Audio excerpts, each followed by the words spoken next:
ગુજરાત રાજ્યના સરહદી જિલ્લા કચ્છમાંથી ફરી એક વખત માદક પદાર્થ જે છે તે ઝડપાયો છે।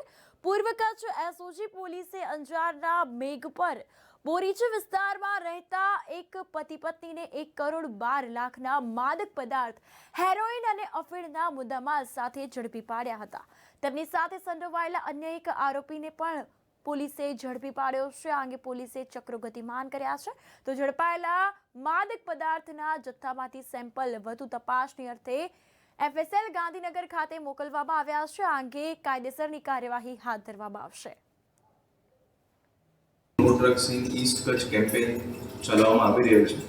એના અંતર્ગત પૂર્વ કચ્છ એસઓજી દ્વારા મેઘપર બોરીચી અંજાર પોલીસ સ્ટેશન વિસ્તારમાં એક હેરોઇનનો જથ્થો પકડવામાં આવ્યો છે, જેમાં એસઓજી દ્વારા લગભગ 225 ગ્રામ જેટલું હેરોઇન જે છે, જેની કિંમત ઓવરઓલ મંગાવીને બધું મુદ્દામાલ સાથે 1 કરોડ 12 લાખ જેટલું જે છે હેરોઇનનો જથ્થો પકડવામાં આવ્યો છે। અને એમાં ટોટલ 3 લોકો આરોપી છે, જેમાં એક દંપતીને પકડી પાડવામાં આવ્યો છે, જેમનું નામ છે જગદીશ ગંગા વિશન વિષ્ણુઈ અને વિજય રાજે વાઇફ ઓફ જગદીશ વિષ્ણુઈ। એ બંને મૂળ રાજસ્થાનના રહેવાસી છે અને અહીંયા અંજાર વિસ્તારમાં રહેતા હતા અને એની સાથે સાથે જ્યાંથી માલ લાવ્યો હતો એ ત્યાં રાજસ્થાનના સાંચોર તાલુકામાંથી એ હેરોઇનનો જે માલ લઈને આવ્યા હતા, તો જ્યાંથી માલ લાવ્યો હતો એમાં એક સંજય વિષ્ણુઈ છે, એમને પણ જે છે આરોપી બનાવવામાં આવ્યો છે।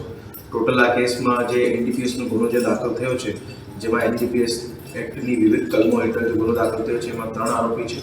પોલીસ દ્વારા જે છે આ તપાસ જે છે ચલાવવામાં આવી રહી છે, જેમાં એ બંને આરોપી જે પકડી પાડવામાં આવ્યા છે એ લોકોની 4 દિવસની રિમાન્ડ મેળવવામાં આવી છે અને કયા આધારે કઈ રીતે ક્યારથી બધી વિગતોની જે તપાસ પોલીસ દ્વારા અત્યારે ચલાવવામાં આવી રહી છે।